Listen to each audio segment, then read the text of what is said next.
So, Tennille McCoy, I am the newly elected Assemblywoman in the 14th District, born and raised in Hamilton Township. I am the first person of color to be elected to this opportunity and to this role.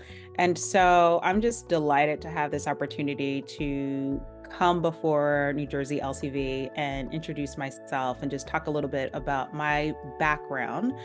Again, born and raised in Hamilton Township. I went to Nottingham High School, so I always say yes, I'm a North Star. Went off to Virginia State University, which is an HBCU, historically Black college. Then I received my master's from Rutgers University. So go RU, our Scarlet Knights. And I just finished my MBA from the London School of Economics and HSC of Paris and NYU. So really excited to have the opportunity to talk to all of you on today and just to get an opportunity to talk about my passion as far as the environment and some of the things that we need to be able to do in pushing forward.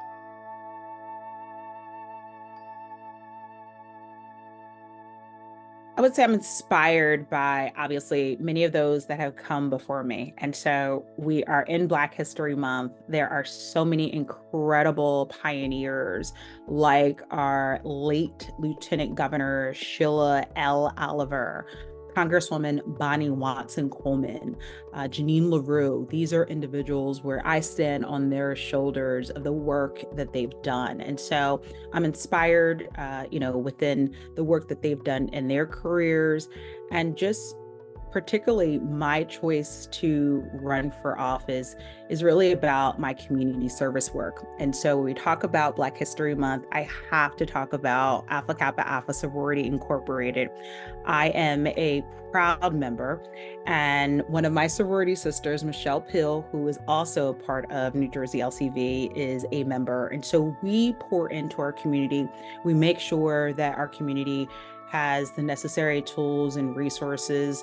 We are educating our constituents, and it's really important for us to be at the forefront of some of those issues, whether it's education, whether it is economic development, but we want to make sure that we are a voice and we're leading those particular efforts. And so what I've decided to do and run for office, it's all about my passion for my community. I've been a board member of Dress for Success, of RWJ Hospital, of our Mercer County Technical School. That is why I do the work that I do. It is very, very important. It's just a part of my DNA and fabric. And I always talk about the two halves that make a whole, and that is my parents, Samuel and Tony McCoy. And so my dad was a baseball coach for over 40 years. So my dad was an individual who poured into the youth. Sometimes not only was he the coach, but he was the parent at the PTA conference. And he made sure that we were very much involved in our community.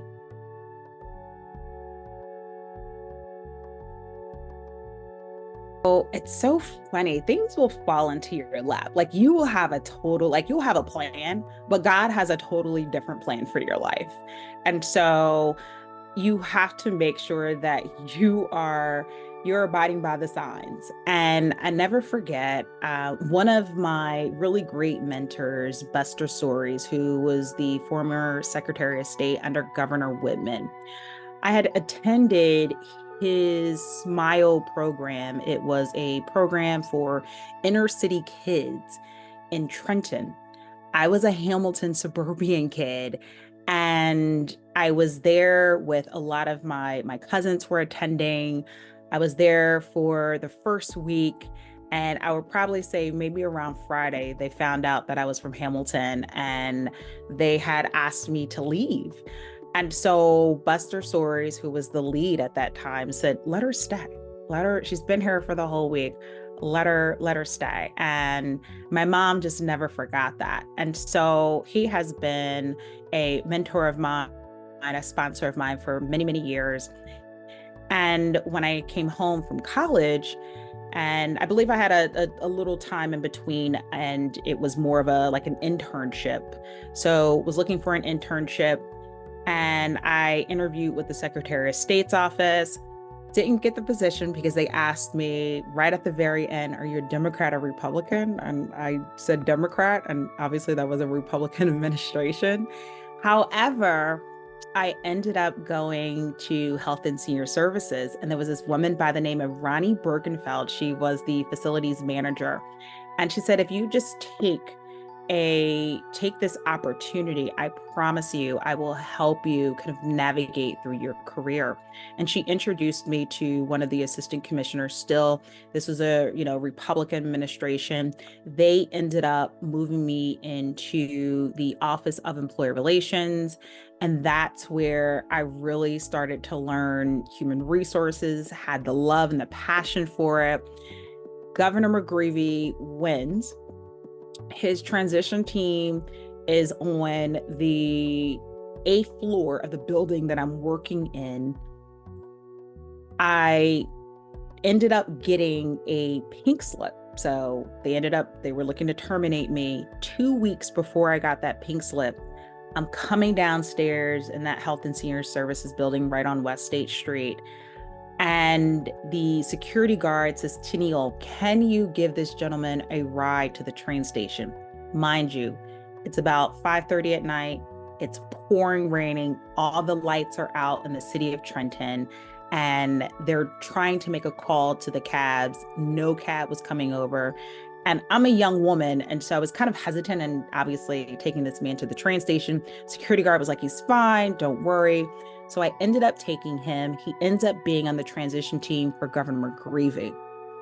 And so he said, Tennille, if you ever need anything from me, let me know. 2 weeks later, I get the pink slip. I make the call and I'm like, hey, I need that favor. And that's when I get an interview with Jim Davey, who is the chief of staff for Governor McGreevey. And Jim Davey changed my life. He put me in the Office of Employer Relations. I was there negotiating union contracts, all the terms and conditions of employment. I stayed under Governor Corzine and Governor Christie. But during my time with Governor Corzine, he was going into his second term. And so I wanted to move out of the Office of Employer Relations. And I think, as we all know, if you want to really be a part of administration, you have to work a campaign. So I took a leave of absence, worked on the campaign, and that was such an amazing opportunity for me. It was an opportunity to really understand the campaign lifestyle, but also it gave me an opportunity to really learn what it took to kind of understand your local politics and building those relationships up and down the state of New Jersey. That was critical.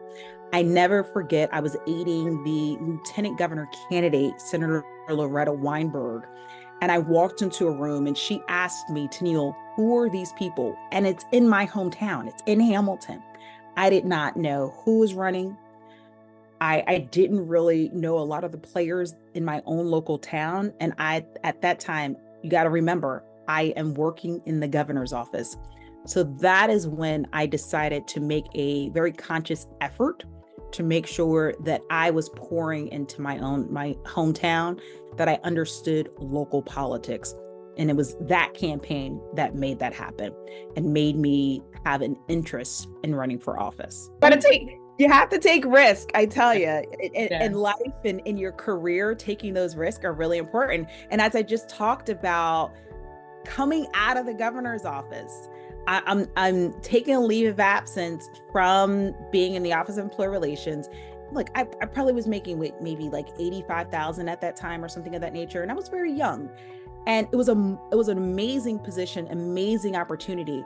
But I took a leave of absence to go work on a campaign, making less money, working more hours. And I was aiding the lieutenant governor candidate, Loretta Weinberg, the senator, who was from Bergen County. So I was going from Trenton, from Mercer County, from Hamilton, all the way up to Bergen County each and every day, which was an incredible hike. I felt like every day it rained. So it was a lot. So when I look at my team and who I've chosen on my team, I tell them, like, I've been in your shoes. So I know what it takes to be a chief of staff, to aid and be a staffer. Like, I understand that work and what goes into it.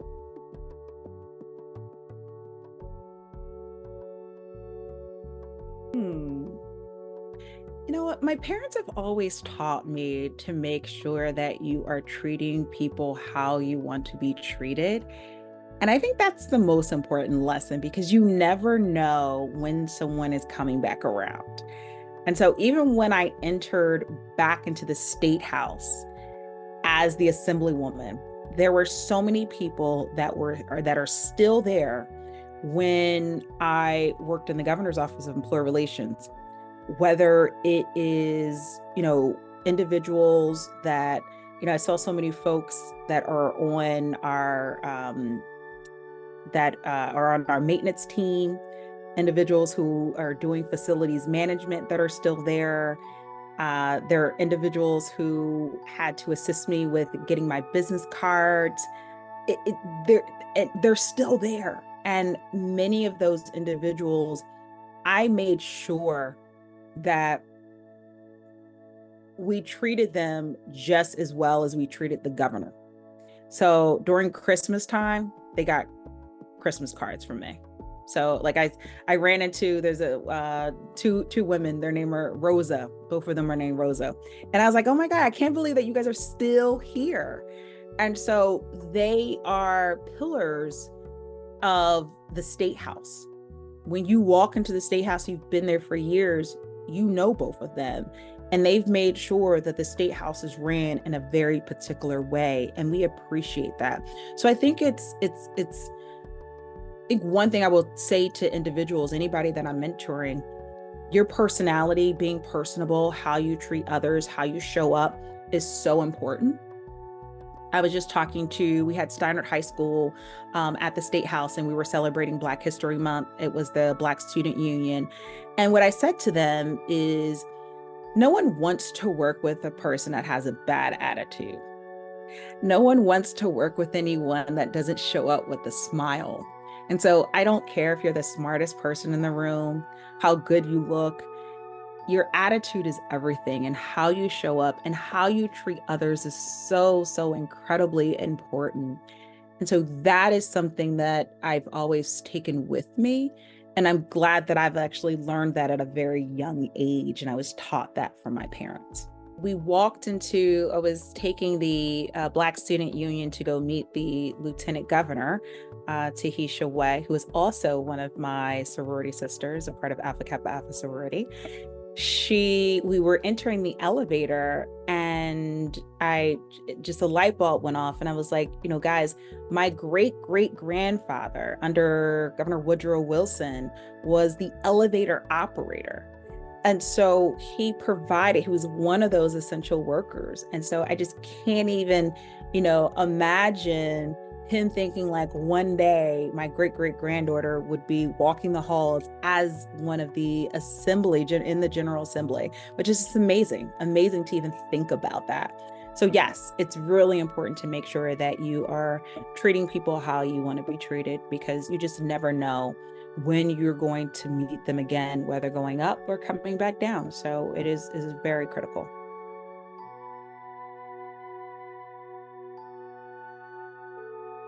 I would have to say making sure that I'm giving back. I think there's always times that I look back on my journey and just making sure that I'm bringing other people along, because the buck doesn't stop with me. It's really important to recognize that I didn't get here alone.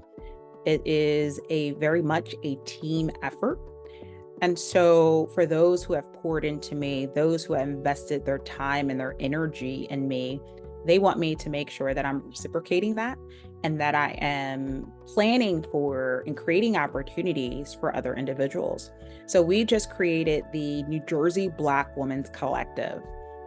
A part of the collective, we've now partnered with Mercer County Community College to launch the first New Jersey Black Women's Leaders Institute.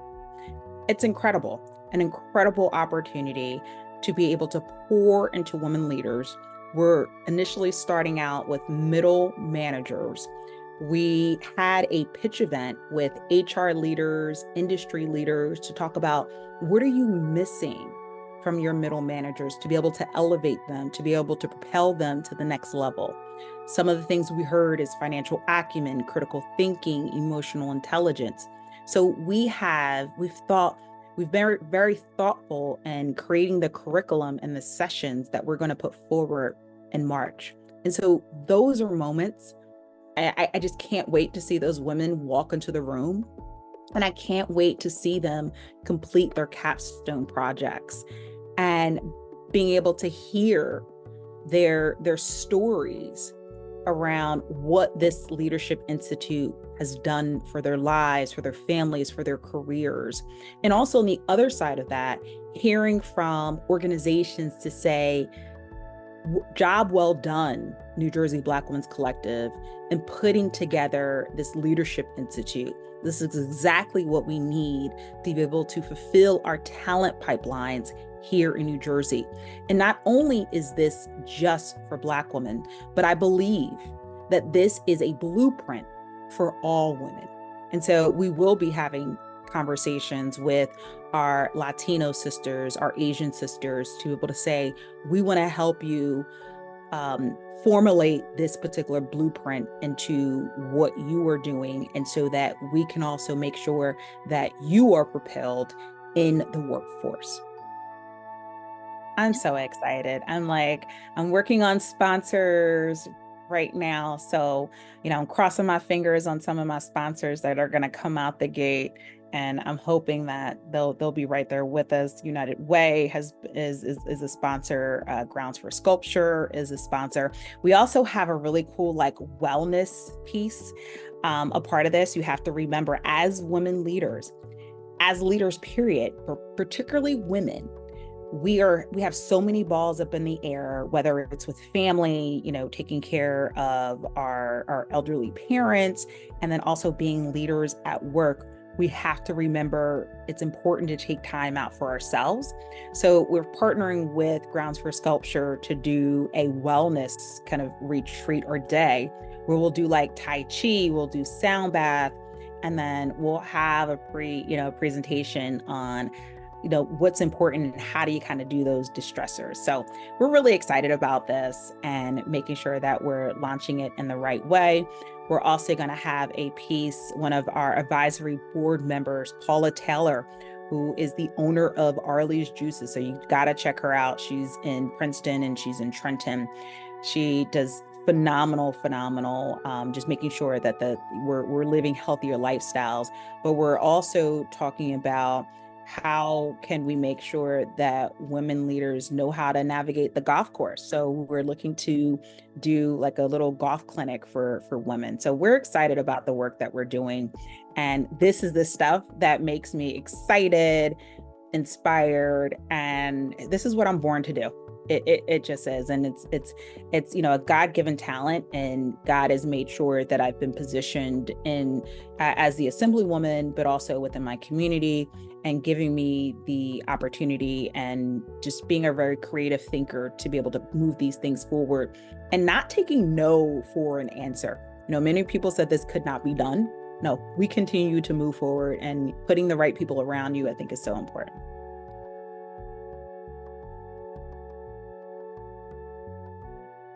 So whether it's through supporting through the Assembly, we are now building our internship program. Hopefully we'll have the opportunity to talk a little bit more with the Department of Labor on how we can work through some funding sources to be able to pay for our interns.